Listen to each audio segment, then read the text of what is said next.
Hello and welcome to Tabletop Oddity. My name is Jay and today I want to talk about where to start in X-Wing and why now is a good time to join in no matter what your experience of the game so far.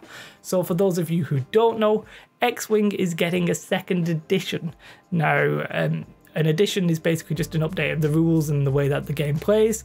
It's obviously not a new game, it's not something new, it's like an evolution rather than revolution, if that makes sense.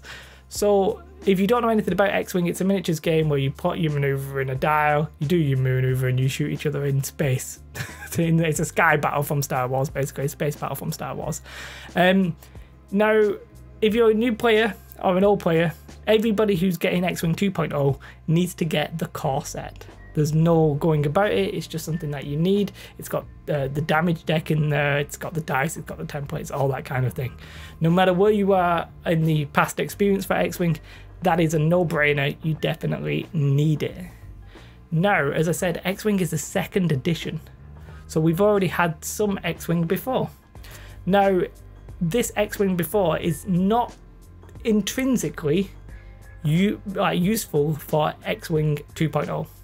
Now, what do I mean by that? So if you had a ship, maybe a Millennium Falcon for the Rebels, you can't, by default, put that into an X-Wing 2.0 game because you won't have the correct pilot for it. The pilot stats won't make sense.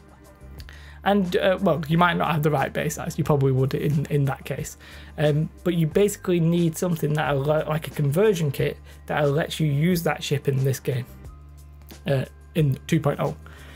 Now, if you're a new player, you might not need to know that, you might not be interested in that, and that's fine, and I'll explain why. So let's have a look at the FFG website. So that's what I was just looking at, but that's not necessarily useful here. The core set, you're going to need it, $40, £30, whatever it is. I'll put an Element Games link in the description below. It's like an affiliate link if you use that. I get some moolah, so can't recommend that enough. And then, so yeah, you need that. If you're a new player, you've never played before, what might you want to buy next? Well, you've got two options, basically. You can, and well, the first one is for more like casual people, and I would recommend this. You buy the core set and play some games, and then decide how intense you want to go with the game. Like, do you want to be super competitive at it? Maybe you're already interested in competitive scene in a different game. Then there's probably a better method than what I'm going to show you here. But this is probably for the more casual route, is to simply pick a faction. So the game in X-Wing 1 basically only had 3 factions. The game is sort of splitting it out. So instead of, we're going to have the First Order and we're going to have the Galactic Empire. There's 2 different factions, so the old and new basically. That applies to the Rebels. And lastly, there is a Scum and Villainy faction. But we're also getting the Clone Wars faction. So we're going to have 7 factions at the end of the day. Collecting them all would probably be a little bit too expensive, but if you're minted, crack on. Yeah, so you probably want to pick a faction, maybe 2 if either your partner or your kids are playing, obviously, and you want to keep it a bit fresh like that. And then if you're casual, you could literally just take the upgrades for those units, but the expansions for those factions. Now, the one thing I want to say is some of the factions like the First Order and the Resistance, they're only coming out I think in a couple of months, and then later on we're going to have the Clone Wars factions. I think that's next year, so keep that in mind. If you want the First Order, you might have to wait, but if you want the Galactic Empire, I'm fairly sure these 2, for example, are coming out at release, and I'm recording this the day before release. It comes out on the 13th of September, and yeah, so you pick your faction. If you pick, for example, the Galactic Empire, you get the core set. You maybe get, in a couple of weeks, you get the TIE Advanced. Darth Vader comes in that. Fantastic. You're up and running. You're starting to build your small collection. That applies to the other factions. You can literally just buy your expansions and you're done.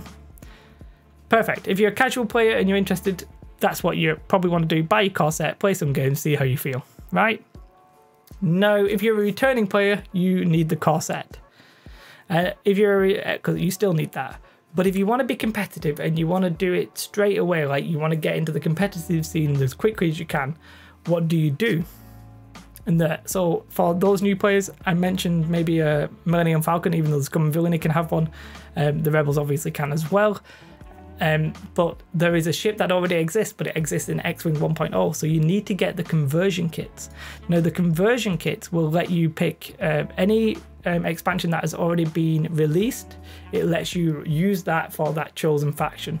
That was just an unfortunate thing that had to happen when the factions, when the game was updated to 2.0, but it definitely is worth mentioning. You can't just go and buy a Millennium Falcon for the Rebels and expect to use it in 2.0.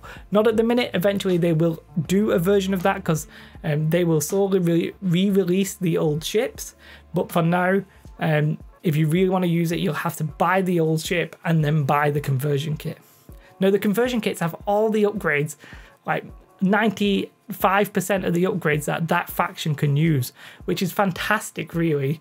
But the price, $50 or £40 or whatever it ends up being, isn't exactly the cheapest thing, but there's a lot of cardboard and a lot of upgrades and cards and stuff like that in them. So if you're competitive, you might want to just buy the old ships. Imagine that we have Han Solo's Millennium Falcon 1.0 version. When the 2.0 version of that comes out, the 1.0 version might be able to be bought really cheap. So it might actually be worth getting the conversion kits and just picking up the old ones. But if you're super competitive, you might want to do that anyway. Hopefully that makes sense. Like it's if you're a returning player, yeah, it's a shame you can't just by default use your old stuff. If you're a new player and you want to get into the competitive scene as quickly as possible, then you're probably going to have to pick up the old ships and a conversion kit. Now, if you're a returning player and you're a casual player, maybe you only bought 1, 2, maybe even 3 ships, it might actually be worth you selling them and just buying the upgrades as they come out. For example, maybe you just want to buy the TIE Advanced now. Like you might even have the old Darth Vader, but it might be worth selling everything and buying just the new Darth Vader instead of buying the conversion kit. There's a little bit of a middle ground for like casually new people who like what's the best financial option. And there's no right or wrong answer there. It just depends on how many ships you've pretty much bought. So hopefully that sort of clears it up a little bit. Obviously it's a confusing time in a sense because we're getting a second edition and we're not 100% sure. We don't know exactly what's going to come out in the future. A lot of people have probably heard or played X-Wing before, and now they're coming at it and they're seeing these conversion kits and being a bit confused. One thing I would say is do not buy the X-Wing 1.0 core set unless you've got a good reason for it and you've researched it. I don't see the value in that. Don't buy a conversion kit unless you've got some ships or you plan on buying some older ships to use in the new game. You don't need it. If you're a casual player, just buy the core set, and then if you really want to, FFG are going to re-release the older ships but with the 2.0 stuff in them. Feel free to just wait and buy those. Do not buy an old ship and expect to use it in 2.0. I can't be any more clear than that, I don't think, and it's important to know. If you're a returning player, you've got a decision to make whether or not you either sell your old stuff or you just keep it for no real reason and you just go along with the new stuff as it comes out. Get the core set, maybe pick up the expansions that you didn't already have. If you're super returning and you've got loads of ships, then you need a conversion kit. It's very much worth the value. The value is super good because you get all the upgrades. So if you're a competitive player, that's what you need. It feels like it's as clear as mud, but hopefully I've explained it a little bit and I've not spent too long dawdling. If you want to like the video, then please do. If you're not subscribed already, then also do that. I will be doing more X-Wing, Legion and Kill Team contento. I just mentioned about subscribing. You can join me on Facebook and Discord. Thank you to everybody who supports me on Patreon. That really does help. As I said, there'll be a link to Element Games if you want to join. If you want to give me some monies, then that would be greatly appreciated. Other than that, I hope you have a most beautiful day, and goodbye.